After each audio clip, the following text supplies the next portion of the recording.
Ladies and gentlemen, please take your seats. We are about to start.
Find the latest.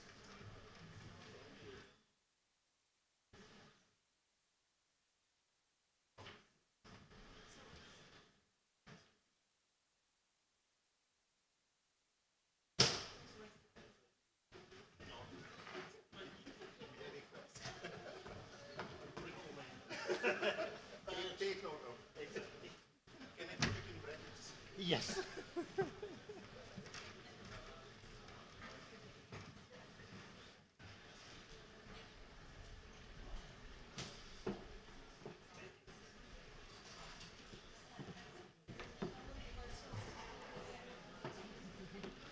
It's a lot.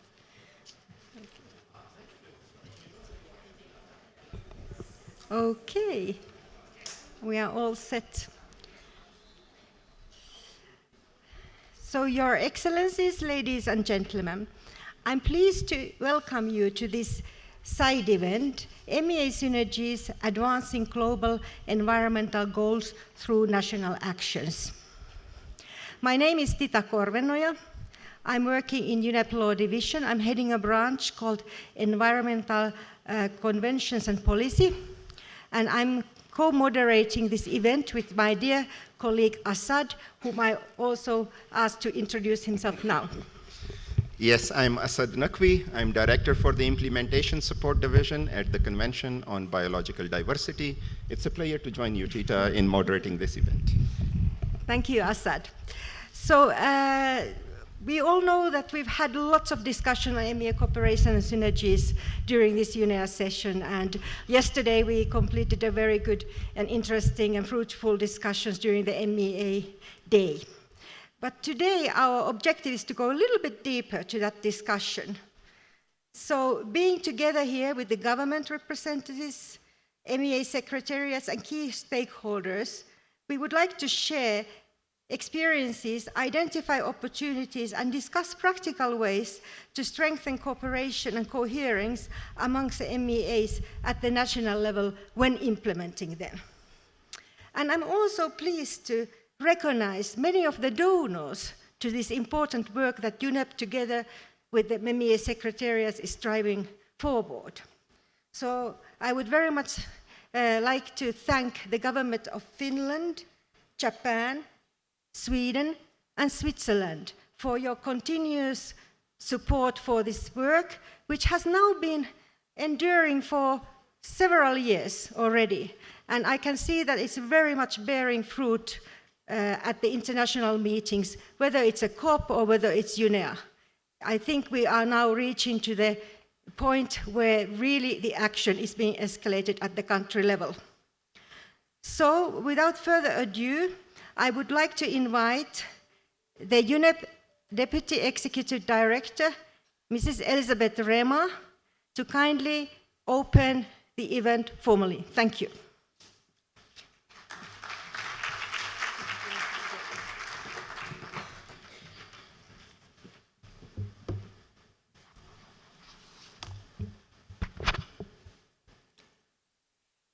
Good afternoon, distinguished delegates.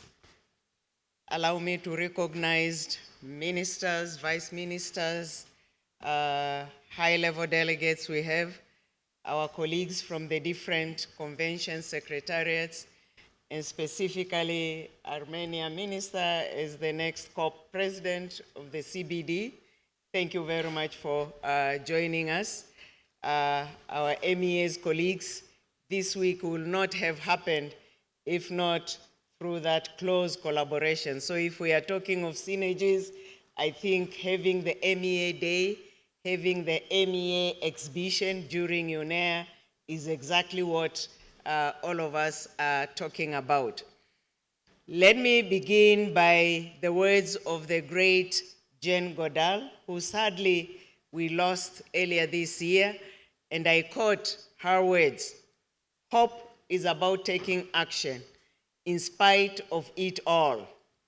It's about saying, I will do my bit, and when we join together, those bits become a movement."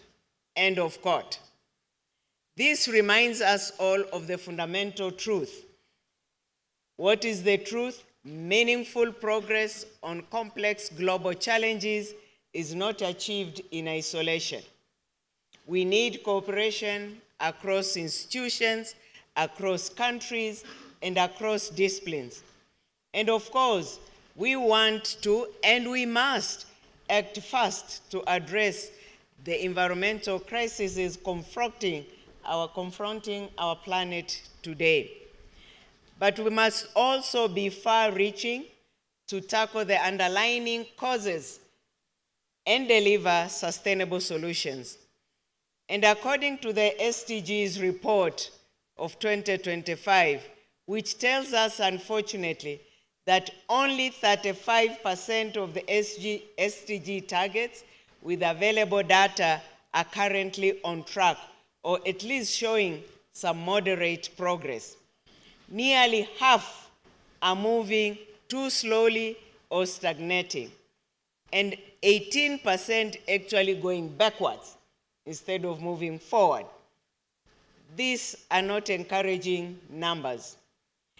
And again, if we go to our this year's emission gap report, which projects warming of approximately 2.8 degrees Celsius, which above the pre-industrial level by the end of this century, under the current policies, far beyond the goals of the Paris Agreement of 1.5 degrees Celsius.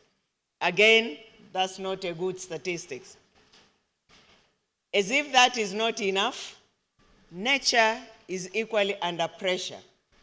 Biodiversity loss is occurring at rates unprecedented in human history, where recently IPBES report told us more than 1 million species face extinction. Freshwater species are declining at an alarming rate, and almost 90% of coral reefs could be lost due to rising sea temperatures. And between 20 and 40% of the land is already estimated since 2022 to be degraded.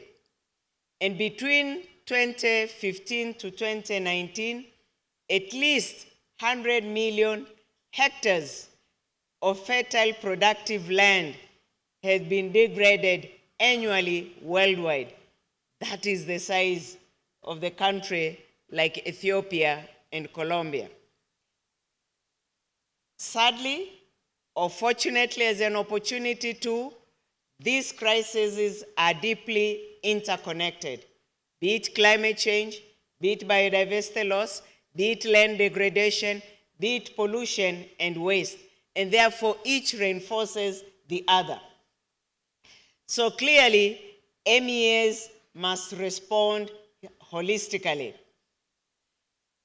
A recent report, IPBS Nexus Assessment of last year, confirmed that integrated and cross-sectorial policies deliver cumulative benefits across biodiversity, climate, and pollution objectives.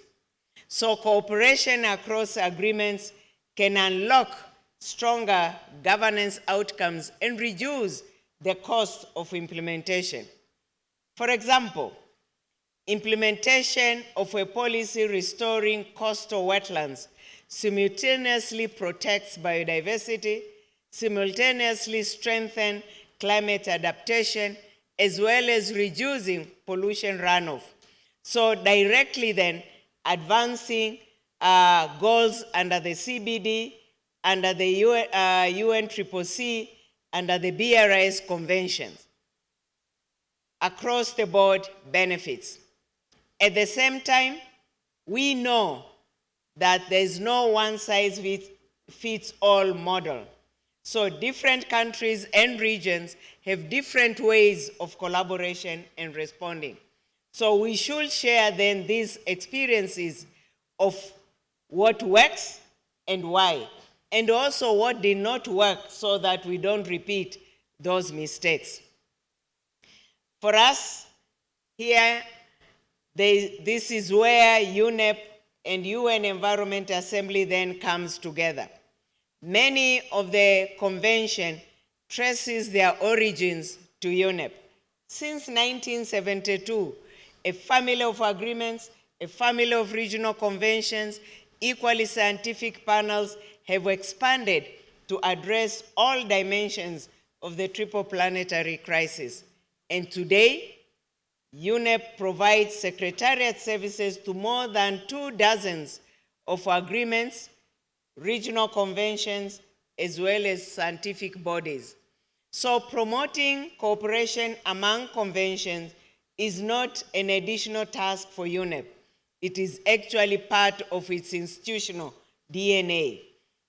And UNEA agenda on cooperation with MEAs, as well as initiatives such as the Bern process, thanks to the government of Switzerland, reflects a shared recognition that our governance architecture must evolve, not merely to achieve technical efficiency, but also to become more inclusive, participatory, and accountable. Just yesterday, we spent a whole day of interactive sessions as an MEA day, convening UNEP-administered agreements, Rio Conventions, other global conventions, and all demonstrated how practical collaboration can promote integrated solutions at scale. We do provide practical evidence to help countries come together more efficiently and effectively. For this UNEA, we have a background document that has been prepared showing 20 national case studies from different regions and different areas of focus in response to 2 UNEA resolutions, all adopted at the last UNEA early last year, all of which are promoting synergies, cooperation, or collaboration for national implementation of MEAs and other relevant environmental instruments, and also foster national action to address global environmental challenges through increased cooperation between UNEA, UNEP, and all the MEAs. And many thanks to the government of Japan, which had introduced yet another Synergies resolution, which I understand as of this morning, it is going through what one will say a correct path, hopefully finally to be adopted. So all these documents, including the new resolution if we get it, will highlight, and also the case studies particularly for which there is an information document, highlights the lessons learned, conditions that make cooperation easier, and examples of good practices of how best we can work across different agreements and conventions. And this evidence helps us all and helps to guide discussions, help to engage countries in finding approaches that fit their own governance systems and structures. Meanwhile, conventions governing bodies are increasingly taking and making decisions that encourage us to come together, to work together. And since 2019, if I may use the Bern process, which is recognized currently by about 14 MEAs governing bodies, has become a key way to promote collaboration and cooperation. And by providing training, capacity building, supporting coordination at national and regional level, the process has helped different institutions to talk to each other, opens up new opportunities to improve how agreements are implemented in each country and across. So looking ahead, at UNEP, we stand ready to continue to work closely with countries in turning MEA synergies into really operational outcomes. This support can take many forms. It can be ensuring greater legal and institutional coherence between treaties. It can be facilitating dialogue. It can be coordinating joint scientific assessments. It can be also providing guidance for harmonized national implementation. So we work closely with our MEA secretariats to convene national and regional capacity building workshops, capacity building training programs, bringing together different focal points, different governing experts and treat bodies to look at which are these common issues for implementation. And that approach then encourages a whole of government, whole of society approach, helping ministries and other stakeholders to work together. We support collaboration across the treaty areas like chemicals and biodiversity, or climate and biodiversity. We do provide tools to make it easier to work together effectively and turn cooperation into really results. And this includes tools like MEA, which cuts across the mapping of 14 MEAs together with the Kunming-Montreal Global Biodiversity Framework. We have MEA country dashboards. We have data reporting tool for MEAs, all advancing collective principles of collect once, use many times to reduce reporting burden and hence policy coherence. To complete, we are here to meet the environmental challenges ahead of us. We cannot afford to be fragmented or fragmented responses. By strengthening cooperation across MEAs, empowering countries with practical tools, and reinforcing inclusive multilateral governance, we can move further and together towards coherent environmental action and successful delivery of our global environmental goals. Thank you very much.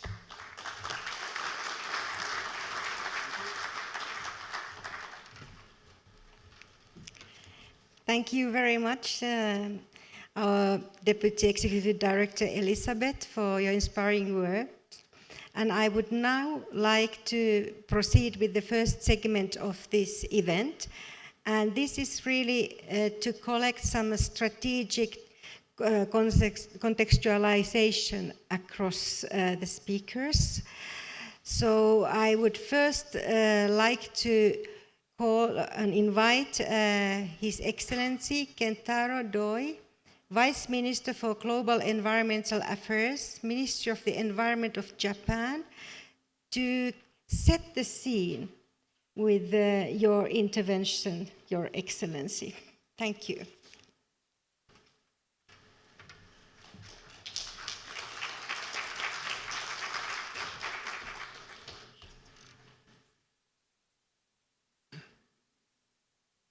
Thank you very much for inviting me to this important side event today. I extend my heartfelt gratitude to the organizer, UNEP, and CBD Secretariat. It is a great honor to deepen the discussion on synergies with representatives from various countries. Following on from UNEA 6, Japan has again submitted a resolution on synergies.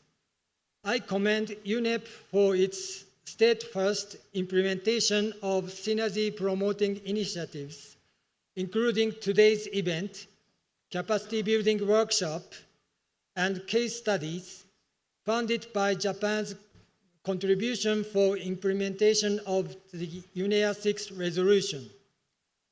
With only 5 years remaining until the SDGs target date, progress remains delayed. One factor contributing to this slow progress is that individual environmental initiatives are often pursued in isolation, failing to fully leverage synergies. MEAs play a vital role as shared roadmaps for the international community. While each has its own detected mandate, their objectives and frameworks are deeply interconnected and complementary.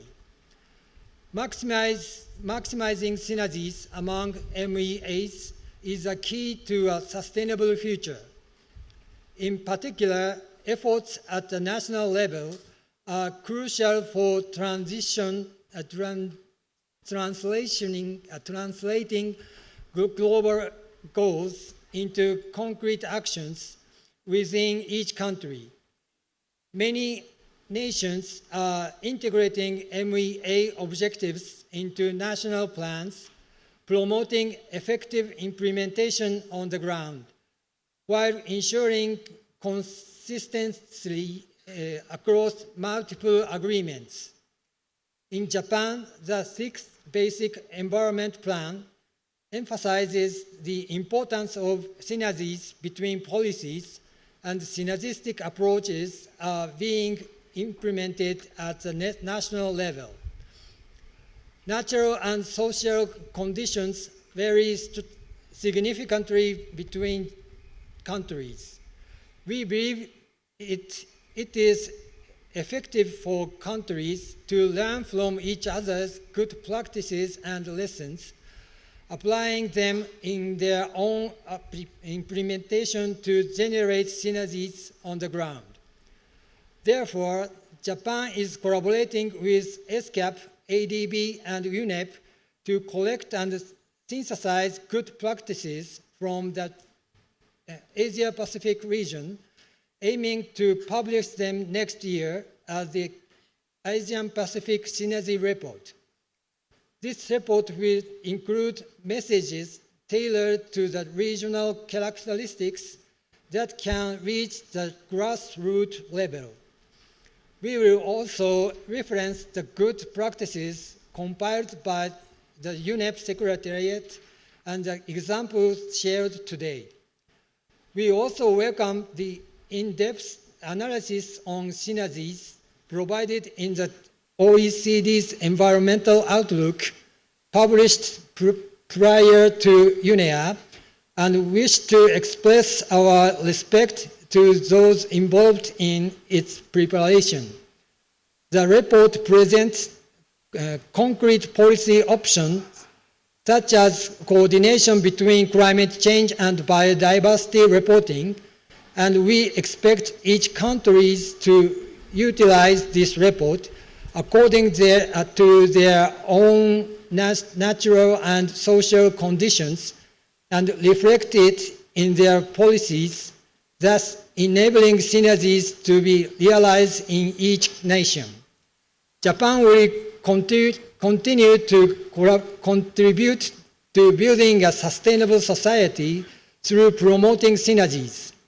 I sincerely hope this event will connect the experiences and wisdom of various countries, leading to more coordinated and effective efforts. Thank you very much for your kind attention.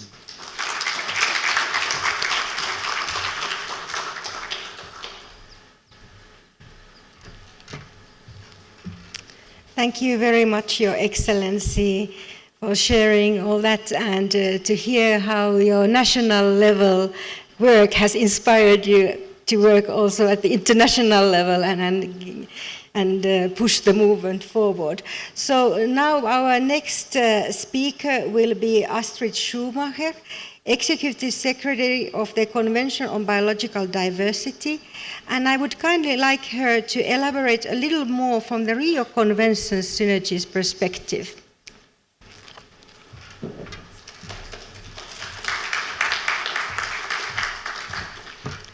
Excellencies, colleagues, dear friends, such a pleasure to be here. Elizabeth challenged us with a quote. I'm going to counter-challenge with another quote. And it's a quote you all know, Nelson Mandela. It always seems impossible until it is done. Now, this event is about being hopeful because it will showcase that it is being done, that synergies are possible. We have admired the complexity of tackling synergies for 20 years or more. Now we're at a stage where we understand that synergies are not a nice to have, that they are our best chance of tackling the deepening triple planetary crisis with which our fragmented governance system is not keeping up at this point in time, and that the case for synergies is grounded in science. And here in particular, I want to point to the IPBES Nexus assessment, which tells us that fragmented governance is what is holding us back. That assessment offers useful insights how more cost-effective and impactful approaches can be developed that deliver across biodiversity, climate, land pollution agendas through integrated planning, shared indicators, coherent policy frameworks, and cross-sectoral governance. But it is, of course, and as Tita was saying, at national level where these synergies are playing out and where they can demonstrate their full potential through whole-of-government, silo-busting approaches that are transparent, inclusive, and participatory. And recent COP decisions across the Rio Conventions are pointing in the direction that parties also see this potential and want to move forward. CBD COP16 mandated a process to identify options for enhanced policy coherence and cooperation between the Rio Conventions. A couple of months ago in Panama, our subsidiary body looked at the first such exchange and told us to go further. Meanwhile, COP16 of UNCCD, and Yasmin Fouad really wanted to be here, but she's in another tent, they also adopted a decision saying that closer collaboration, including through the recognition of ecosystem-based approaches that dovetail with several of the KMGBF targets, is necessary and meaningful. And under the UNFCCC, the global stocktake calls for national determined contributions to align with the KMGBF. And just very recently in Belém, the parties considered a presidency text in cooperation with international organizations that called for further work also under the UNFCCC on synergies. And of course, on the sidelines of Belém, the Rio Convention presidencies, current and future, signed up to a statement of working together, underscoring the importance of adopting whole-of-society approaches and also bringing whole-of-society together in a whole-of-MEA approach, working to support all three Rio Conventions equally. So across the world, we see national planning instruments are converging, creating practical entry points for synergies. And Tita, you wanted examples, so I'm going to talk fast because there's so many. Rwanda, Costa Rica, Colombia, Mongolia, they are aligning NBSAPs, NDCs, and land degradation neutrality targets using common baselines, land cover maps, indicators, and monitoring systems. Kenya and Namibia are embedding ecosystem-based approaches across climate adaptation and rangeland restoration frameworks, linking CBD conservation targets with UNCCD land degradation neutrality targets and UNFCCC adaptation outcomes. And Panama's Nature Pledge brings all these policy processes into a single document through one consultative process that seeks to address the silos and improve efficiencies at the national level. And this favorable momentum is really gathering everywhere across the Rio Conventions, but of course also across the biodiversity conventions and many others. But here I talk about the Rio ones. But importantly for the Rio ones, this is also underpinned by more cooperation between the scientific bodies. So IPBES and IPCC, for example, did a very noted workshop that really underscored the potential of working together. All these examples demonstrate that growing alignment around the centrality of nature-based solutions and our ecosystem-centered approaches is key for tackling these interconnected crises. And finance, too, is moving in the right direction. In fact, the GEF9 replenishment cycle is turning in a kind of rallying cry for a new breed of projects that integrate the pursuit of climate, biodiversity, land outcomes, and pollution together. And again, encouragingly, we're not starting from scratch. There are projects around the world that are already doing that and from which we can learn. And I mention on purpose projects and examples from the Global South because we should not believe that this is an area where the Global North is leading. On the contrary, it's the Global South that is pushing us forward. Restoration of degraded rangelands, Kenya, Ethiopia, Mongolia. It's improving biodiversity, bolstering carbon sequestration, all in one cohesive approach. Mangrove restoration programs in Bangladesh and the Philippines are generating benefit,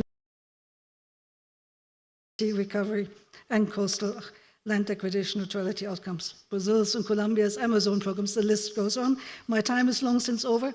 Just to say here at UNEA 7, we have an opportunity to drive these MEA synergies forward. I think we've seen it happen over the past days by recognizing and upscaling these national actions. At COP17 in Yerevan, 10 months from now, we can build on these discussions here, look in our global review how fragmentation has been holding us back and how we can, by overcoming fragmentation, accelerate the implementation of the framework as we must. So thank you so much for listening, and let's do it.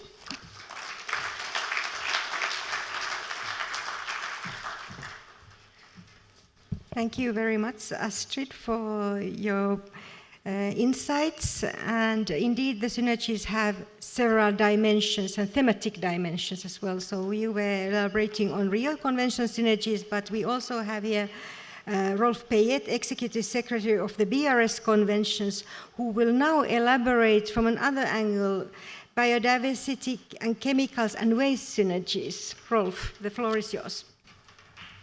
Thank you very much, Tita. And good afternoon to you all. I hope you don't fall asleep because I know the afternoon can be quite a challenge having afternoon side events. Now, I want to kickstart my presentation with a quote from President Ruto this morning, which I picked up and resonates very heavily with me. He said, we are rebuilding on the foundations of extraction, exclusion, and pollution. Extraction here, maybe you think it's just mining. No. It's fisheries, it's species trade, it's intensification of agriculture so we can get the maximum from the soil. What has happened? We have seen fisheries collapse. We've seen pollution from mining, clearing of forests from mining, clearing of forests for agriculture. We've seen depletion of species. He mentioned about the rhino this morning. And if I put it further, they've been extracting the horn for ivory. We need to reflect on this. Where are we going? Exclusion. And there I break it into three parts. Misallocation. Giving a fair share through the revenue we're getting from those resources. Participation. Benefit sharing. These are all the topics that come up in all our negotiations, whether it's biodiversity convention and so on. Self-exclusion. I call it self-exclusion because many of our people, they drive themselves to their own extinction. They go and find the last fish. They go and intensify the piece of land they have. And so as a result, they themselves become bankrupt. Then we also have demand-driven, where there's global demand for such products at the cost of the local people, the local community, or even at the national aspects. And that brings us to pollution. Food waste, textile waste, global pollution from plastics, which again came from his speech, in the water, in the air, and today in our bodies. As you can see, I've connected biodiversity with pollution in just the 3 words that the President shared with us this morning. And of course, it needs unpacking and reflection, because at the end of the day, we need to not rebuild the future that we want for our children on those foundations, because those foundations is where it's brought us to where we are now, dealing with those situations. And I think synergies and working together among these conventions is the way forward. But we need to move away from these foundations. And here I will share 4 areas, and the first one has been elaborated by Astrid, and that is shared objectives, targets, and indicators. We need to share those targets. We need to see where we fit in those targets, whether it's the SDGs. Now, if you look at the pollution SDGs, sustainable consumption and production, and I try to unpack in terms of the chemicals, it's like national report as an indicator. Come on, guys, we can do better than this. I can write a national report next week. I know you want me to go. Yeah, I'm going. That's the reality. We need to make those indicators real and substantive so that we can measure the progress. Of course, according to each country's capabilities and capacities. I agree with this. But we need to be able to see. We started at 0, and we are 8, we are 10, we are 15. Second, national planning tools. And I come from a small island state. And there's so many of us that can do things. I was focal point for CBD, Montreal Protocol, UNFCCC, BRS, and I had to do 10,000 national reports, fulfill 10,000 requirements, do my national implementation, which is laws, institutions, training, and so on, and at the same time prepare for global negotiations. Third point, science policy interface. And there, I won't talk too much about it because we talked a lot about it, but I just want you to signal a situation that's happening in our field. You know that chemists are actually dying breeds. How much of our university is investing in the future in areas of toxicology, in areas of chemical engineering? Today we are dealing with PCBs, which was decided by the Stockholm Convention like 20 years ago. Experts in PCBs today are 60 years plus. So when we'll start looking at younger people to continue for looking at technologies for disposal of dioxins and so on, we will be counting it on our fingers. So I'm looking at the science policy panel just in the same way as I saw with the work of IPCC, it generated a new generation of climate scientists. And I'm hoping through our pollution, chemicals and waste panel, it will create a new generation of people working in the area of pollution. And finally, Tita, I know you're anxious, financing and capacity building. How can we join together?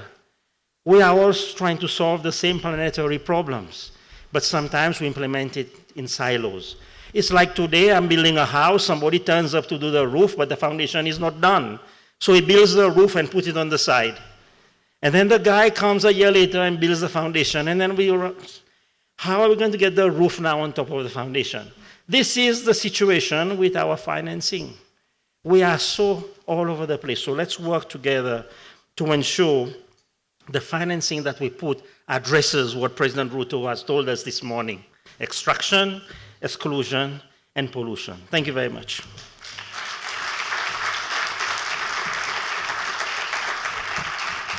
Thank you, Rolf. Always inspiring. And of course, UNEP, we are working very closely with both the BRS Secretariat, CBA Secretariat, but so many other convention secretariats and their parties on this theme. So now, before we move to the panel discussion, and I'm well aware that we are behind the schedule, but the interventions have been indeed very rich and giving. I would like to invite our last speaker for this segment, Her Excellency Johanna Lissing-Repaitz, Vice Minister of UNEA 7 and Senior Advisor, Ministry of Climate and Enterprise from Government of Sweden. And I know, Johanna, you had lost your voice, but you said that you will come and say a few words.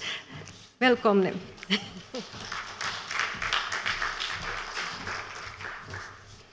Thank you very much, Tita. And I'll see how long I can speak with this voice. When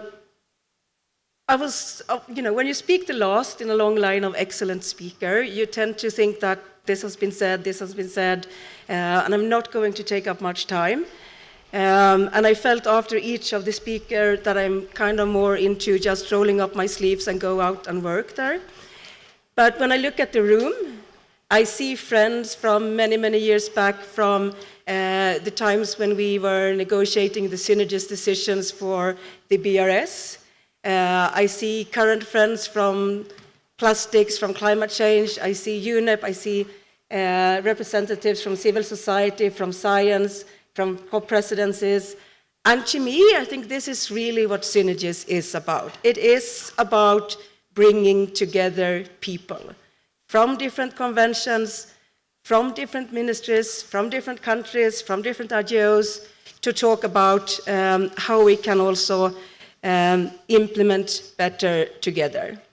And I think, I will not speak long, but I think that's what very much also what the success of the Bern process, which I was invited to talk about, but I know we are behind the schedule, so I will keep it short. But Mexico, Sweden had the privilege to co-chair the third Bern conference, gathering 16 MEA secretariats, parties to each of the conventions, and stakeholders, and producing a report synthesizing actions that MEAs can take to jointly make their contributions to the coming Global Biodiversity Framework Mission of 2030. And I think what this process delivered is something that makes actions greater than the sum of its parts, which is also very much what I think Synergies is about. I would also just like to maybe say a few words on something which is not necessarily on the topic of the agenda, not the Bern process, but part of me is also working with UN80, and I cannot resist making the reflections of the lessons learned that we have done through the Bern process, through all of the Synergies processes in different conventions. And this is something that I think we have an opportunity now also with the UN80 and overarching reform efforts for the UN system to learn and to contribute to a successful outcome there. There has been a lot of quotes today. The one, and I think every time we have a new presidency for a new COP, there is a new quote, there is a new motto. The one that I think stayed with me, which is old now, but it was the Fiji Climate COP presidency, which had further, faster, together. And to me, that is very much what the Synergies are about. It was the Bern process, and I think also that was the spirit that we saw yesterday throughout the MEA day and the discussions that we had yesterday and the conclusions. So I think my three takeaways are: you make progress, you're showing the national benefits through Synergies. We make progress through people, through connecting people, and to take actions that are greater than the sum of the parts. Thank you very much.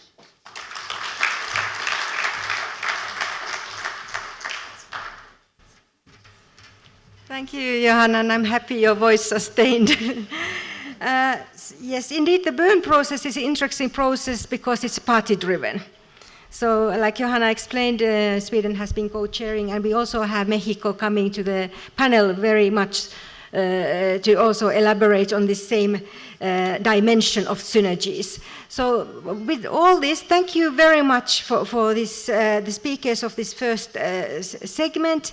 So let's give them applause, and then we will move directly to the panel. Thank you.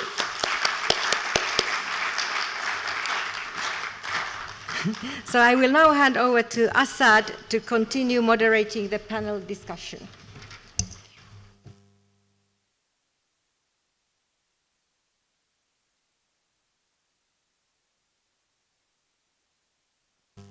Thank you very much. I hope you can hear me. So I'm back on the stage with you.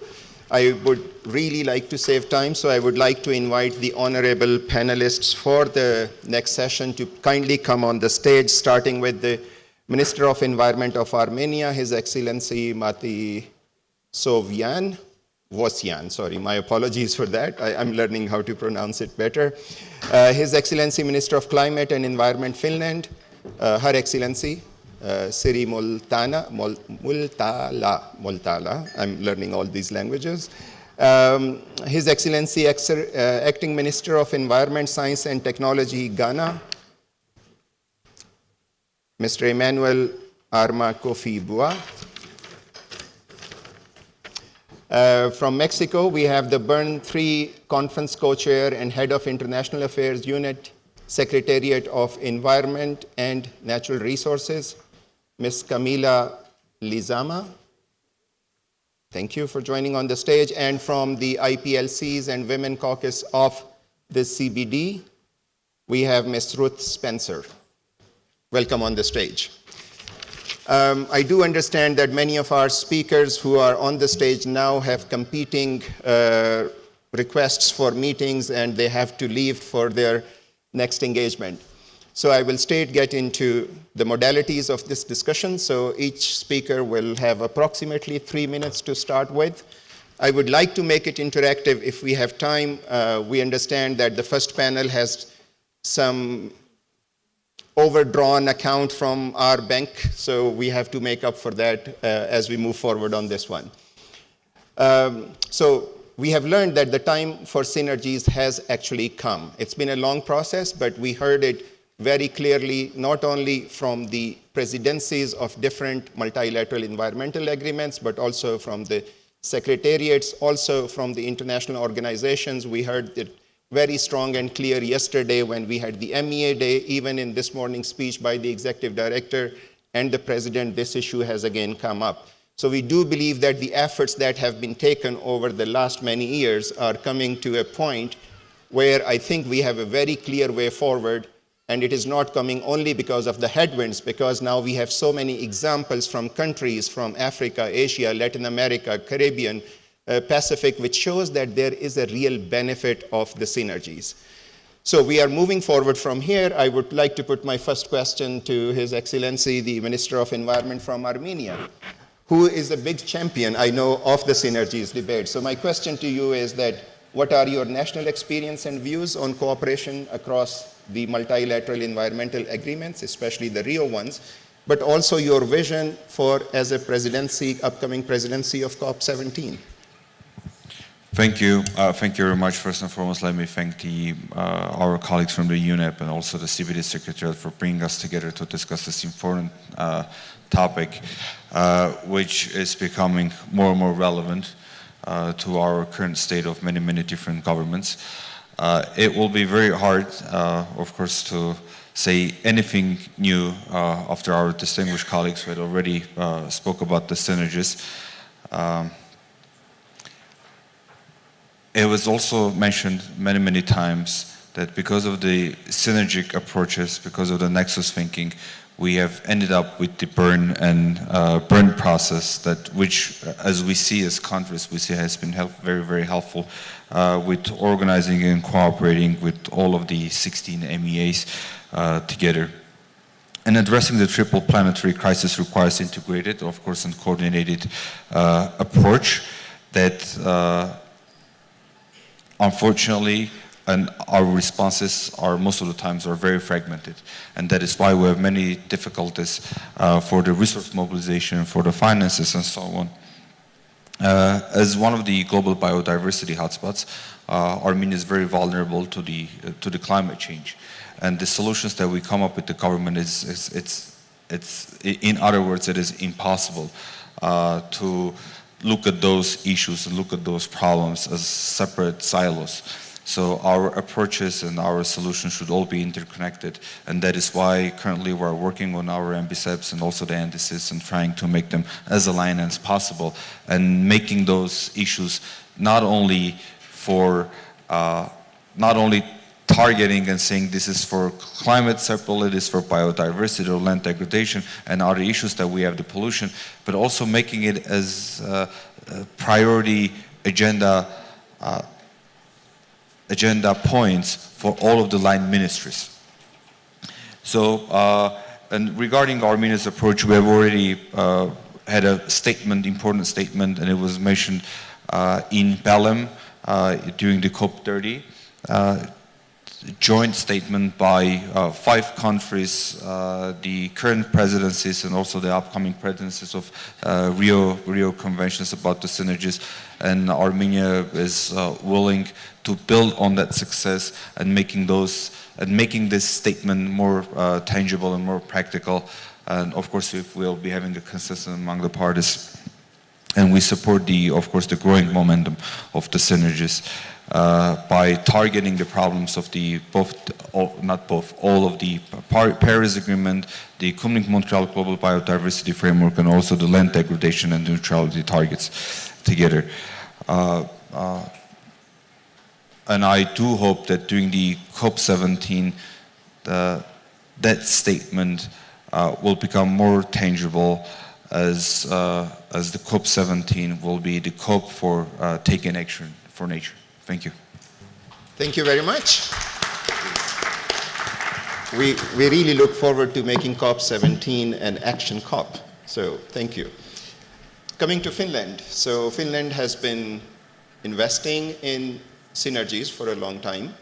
Also, you have a lot of national experiences, but you have been one of the supporters of starting with the regional workshops and investing in them.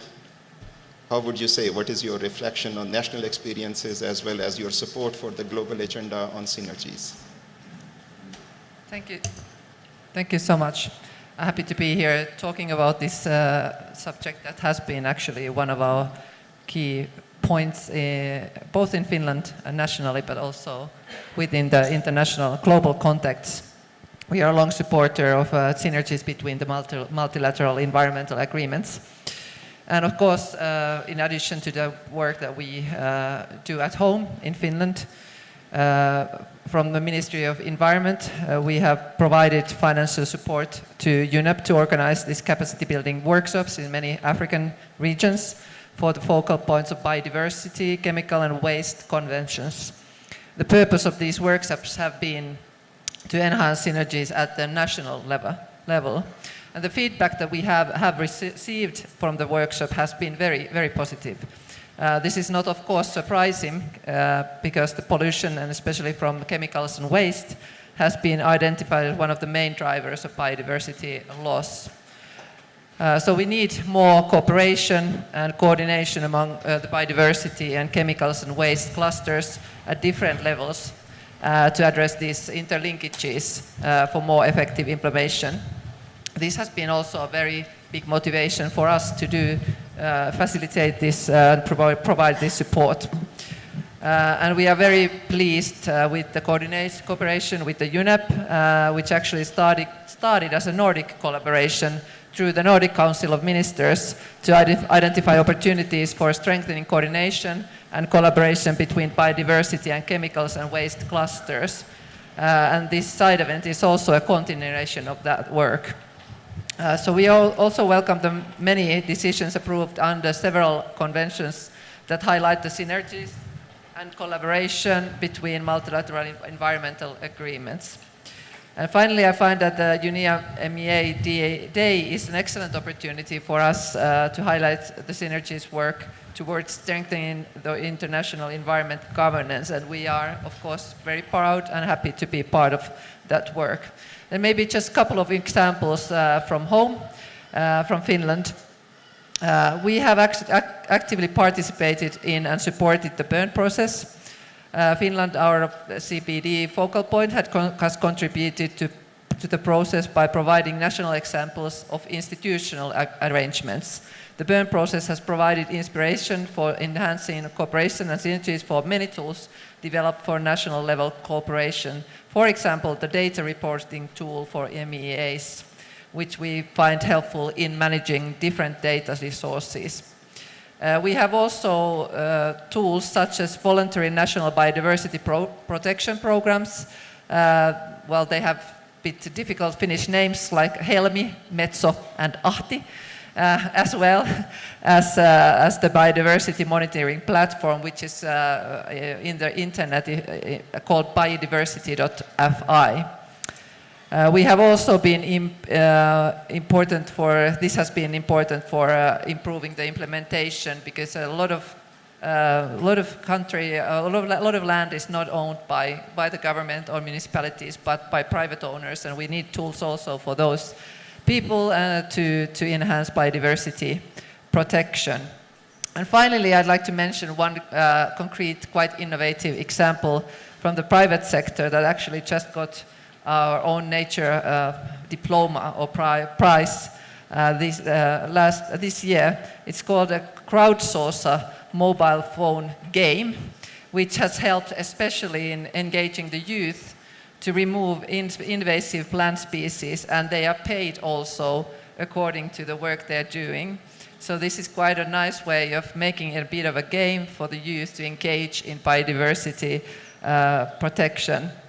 And this is just an example how we can, by engaging the whole society, also the private sector in innovation, finding new solutions to protect our biodiversity. Thank you. Thank you very much. That's a wide range of initiatives, starting from institutional setup to data to youth games and everything. So now I would like to go to Ghana, as Astrid was saying that, it's the developing countries who are really creating some exciting models which can be replicated everywhere. Thank you very much, Excellency. How has been the experience of Ghana? How do you see the relationship between biodiversity and pollution MEAs, how you have tackled it, how you have overcome the challenges that you must have faced? Thank you very much. It's working. Thank you very much. As I listened to the various speakers, I was very convinced that Ghana is really hitting the right bottoms, because obviously with all what we are doing at the global level, if we are focused in making sure that we are in tune with at the national levels, then we can see the progress we want to see. Ghana has adopted the whole of government and whole of society approach in dealing with these twin issues of pollution and biodiversity, and specifically because of time, I'll focus on 5 concrete areas that we've been dealing with. One is that we have revised our National Biodiversity and Action Plan to align with the KMG-BF. We have also established an interagency chemical and waste coordination platform, bringing all relevant institutions together to improve information exchange, strengthen enforcement, and enhance coherence across all MEAs in their efforts. On plastic and marine pollution, Ghana is implementing the National Plastic Action Partnership and a comprehensive framework for plastic management through programs such as the West Africa Areas program, which is really making sure the issue of coordination and synergy is actually being implemented. Fourthly, with regards to hazardous chemicals and mercury, Ghana is implementing the National Action Plan on artisanal and small-scale gold mining to promote mercury-free technology and reduce toxic releases in freshwater. And this has been something that we've focused on. Just yesterday, I was very happy to say we revoked a law that, in our view, was not very helpful in addressing and protecting our water bodies and environment. And so we revoke LI 2462 completely, making sure that there will be no mining in forest reserves. Lastly, Ghana continues to focus on air and water quality monitoring networks to generate reliable data to inform policy making. And so I think I really appreciate our presence here, but I believe that if we continue to be very focused in linking what we are doing at the national levels to these global efforts, I think we will get somewhere. Thank you very much. Thank you very much for sharing those examples. We might come back to you if time allows to learn more. Otherwise, we will continue the conversation. And can I now go to the Mexico experience of being part of the burn process, but also playing a leadership role? So any learning, any experiences that you would like to, your key messages? Yes, of course. I have to say I was honored to be the co-chair also because we were hosted in a lovely fairy tale town in Bern in the middle of winter. It was snowy and perfect, away from the toxic dynamics of negotiations. And so we were ready to start engaging productively, and we were gathered with very good ideas that we wanted to replicate that in Mexico, not with the snow. But no, the idea was, how can we make sure that we are listening to each other? Because we have found out that people do not engage with, let's not say between ministries, even within the same ministry, people working on the same building, they don't know what the other one is doing. And so how do we tackle that and make sure that we are integrating systems, that we are integrating reports, that we are making it as efficiently as possible, because we know that resources are limited, both human, both financial. And so the BER process has helped us in that. We had also a retreat of 2 days, bringing all of the focal point from all of the MEAs, but also the practitioners. And most importantly, the people in the Ministry of Finance that then fund those projects. We wanted to make sure that they would listen firsthand what the challenges we are facing from the different ministries that we have to implement. And then we also bring in civil society to make sure, and we're firm believers of the Escazú Agreement, that we're also getting the whole of society perspective. And so from that we learned lessons, and we're actually now taking into consideration that when we did this whole year all of the national planning and reporting to the NBSAP and to the NDC this year. Thank you. And you exactly provided the segue to go to Ruth and ask how IPLCs are supporting the agenda of Synergies, and what will be your message? Well, first of all, I'd like to say thank you to God for these opportunities, for the favor He has shown on the work of local communities. You know, by law, we have legislation. The government of Antigua's comprehensive environmental legislation mentions local communities 68 times. We have FPIC. So we have that gives us the power. And the government ratified the Escazú Agreement, and Mexico has done provided such incredible support to the agreement, because this is a people's agreement. So when you have legislations that give the power to the people, we have to use it. Thanks for inviting me to the Bern process. It opened my eyes, but I realized at the local level, we were already doing those things. Thankful to Felix, your government, for providing the support for us to gather. And so I began to reflect. Here you have these groups working in mercury, working in chemicals and waste, working in climate change, biodiversity, wetlands, but their voices seem to be not heard. They remain visible.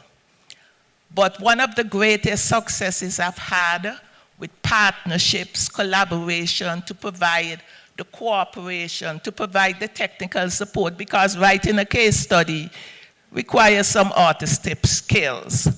But through the Biodiversity Convention, I became a member of the International Partnership for the Satama Initiative, supported by the government of Japan. I am now a member, I'm on the steering committee, and I got authorship training. And when countries are willing to work with you, they understand some of the research information may not be there, you know, you have to use certain terms, we got the support. Coming out of the BRC, I had tremendous support. You contracted someone by the name of Tasha Goldberg of Building Bridge Hub to do your high-level documentary. And so we arranged it in Ireland to get the interview done. And you thought it would have ended there. When she met me, she said, you have such powerful work going on in Antigua. And you know what she did?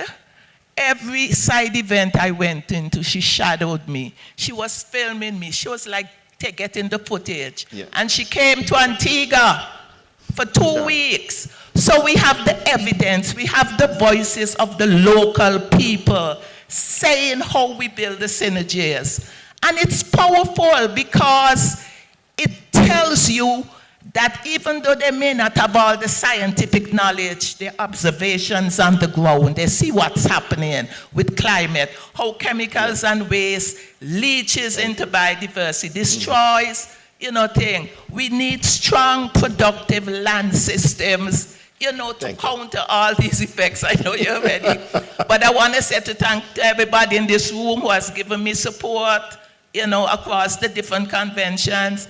And we mean to be a force to deal with. The IPLCs, you're going to hear our voice, we're going to provide the evidence, and even if governments are not doing it, we are going to do it. Thank you. Thank you. Now, if I can come back with 1 minute pitch that you have, what will be your one message that we should take away for Synergies from here? And I will start with Mexico this time. So I'm putting you on spot. That beyond institutions, we are people. And people need to engage, and we need to take that empathy and that humanity to drive forces. So just being empathetic is what drives us. Thank you. I will have a debate with you on that one. I recently read an article which was written by one of the business leaders who said, empathy is the biggest weakness in economic efficiency. But Excellency, would you like to say something about, from Ghana's experience, what is the message that the world can take forward? I think that we are all in agreement that we need to basically work together. But I want to emphasize the clear challenges that we must deal with. The issue of financial gaps that we must address, issues of technology transfer, that I believe that when we coordinate, we are able to really share. And then new pollutants and how we deal with it. It can only be resolved when we constantly share information and coordinate better. Thank you. Thank you very much. And Madam, you have the last word of wisdom for us. Well, maybe just quickly, I think,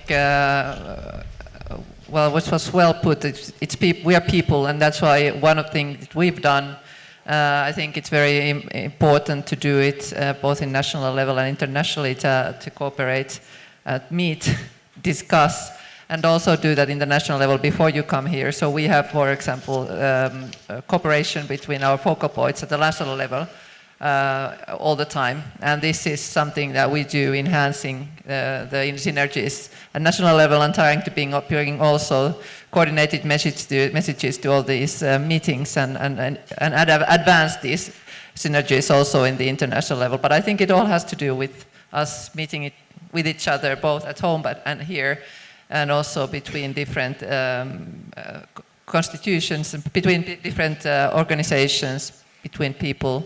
That's how we can collaborate and make the synergies better. Thank you. So a big round of applause for the panel here.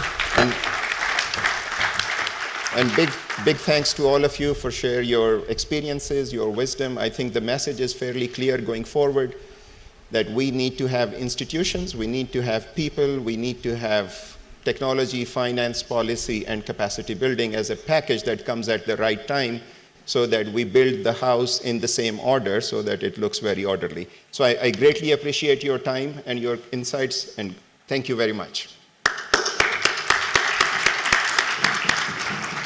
And now I can hand it over to Tita again.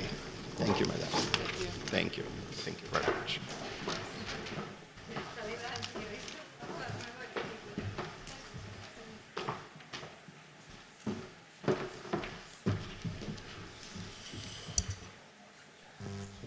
Thank you. That was an interesting discussion, and again, new perspectives. I'm beginning to think that Synergies is about people, communication, and empathy, and all that, actually. And after that, we can solve all the legal and other problems, yeah? So now, just to close this event, we have actually invited His Excellency Felix Wertli, Ambassador for the Environment of Switzerland, to close the event. As we have already been hearing a lot about the Bern process today, the Swiss government has been among those who have been the stern supporters of Synergies work over the years, and we would now like to give the final word to them.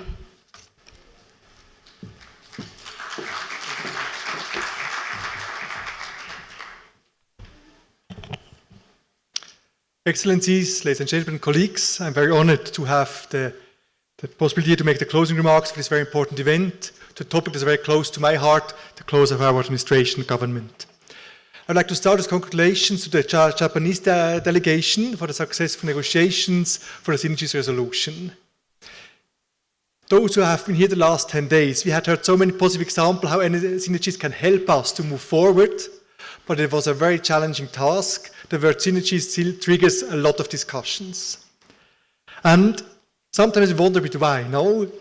Because for me, synergies, that means it's our ambition to make the best of our available resources, aiming to achieve the greatest possible impact to protect human health and the environment. And we know we face a triple planetary crisis. We gain and gain more knowledge how they are interconnected. And we are at a time where resources are scarce, not only financial ones, but also back home in our administration, our governments, human resources. So that's why synergy is becoming more and more important at this very moment. I believe also that concerns around synergies come from the fact that processes bring change. We have to change long habits that we had for a long time. We have to learn people again. We have our empathy people, and organizations have to learn cooperate differently. Perhaps you have to redistribute resources, and also we raise ambition, we raise expectations. And it was very encouraging to hear all the positive examples. Now we had the BRS conventions, where the BRS itself stands for the synergies. Now we have 3 conventions in one. We have 1 COP instead of 3 joint issues to work together. We have heard about science policies, how the panels are starting more to cooperate. We have a new panel, the ISP, the Intergovernmental Science Policy Panel on chemicals and waste and pollution, that will also serve the whole cluster, but also here to cooperate with IPCC and IPES. And for sure we have heard about the Bern process. I think what is very exciting about the Bern process is about global and the national level.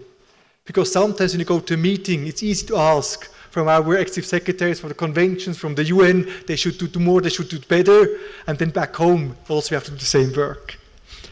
I believe also that the Bern process have helped now to support the establishment of the Global Biodiversity Framework, and there we have the common indicators, the common targets, that is really key to move forward together.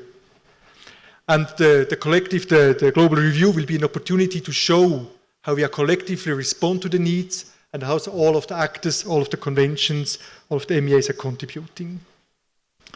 I'd also like to pick up a moment that has been mentioned by a few, the means of implementation, the finance. We know that Jeff has done a lot to promote synergies, cross-cutting issues. I think we can also do more generally to also streamline the access to international multilateral funds, that it is also more streamlined and also kind of a synergetic way. And also believe that to which cluster you all to talk. One challenge we have all is the question how to work better with the private sector. How can we engage better with the private sector to enhance resource mobilization and implement certain key principles like polluters pays principle. And I think also there we have to learn much more from each other and to move forward. From the Swiss side, we had the honor to champion a lot of the synergies process together with colleagues, with delegates from Mexico, from Finland, but also with a lot of support within the organizations, colleagues, friends who have seen the potential of this. And we are very honored to do this work. We will continue this work because I believe we have to do more, we have to do better, and synergies are a key tool to achieve this. So I would like to thank you all for attending this event. I wish you a good end of the UNEA, for those who negotiate, a lot of courage and braveness for the last hours. For those who work together, take the time to meet each other. We have learned we are human beings, so let's connect each other, let's work together to do more and to do better. Thank you very much.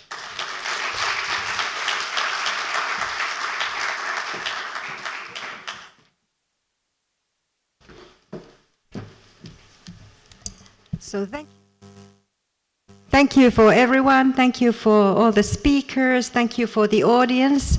So the event is now closed. There is a food tent which serves some food still. I think there are, I hope there's still some staff members with the vouchers around. Maharpreet is there, you can see my assistant, and we will then hand out some vouchers for those who feel hungry. So thank you very much.